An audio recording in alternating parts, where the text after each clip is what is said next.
নমস্কার। কবি রবীন্দ্রনাথ ঠাকুরের লেখা লুকোচুরি।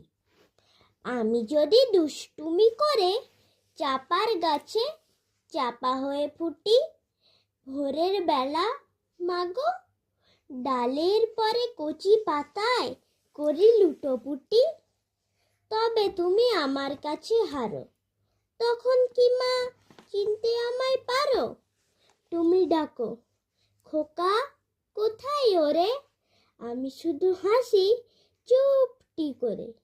যখন তুমি থাকবে যে কাজ নিয়ে, সবই আমি দেখব নয়ন মেলে। স্নানটি করে চাপার তলা দিয়ে আসবে তুমি পিঠেতে চুল ফেলে। এখান দিয়ে পুজোর ঘরে যাবে, দূরের থেকে ফুলের গন্ধ পাবে। তখন তুমি বুঝতে পারবে না সে তোমার খোকার গায়ের গন্ধ আসে। দুপুরবেলা মহাভারত হাতে বসবে তুমি সবার খাওয়া হলে। গাছের ছায়া ঘরের জানালাতে পড়বে এসে তোমার পিঠে কোলে।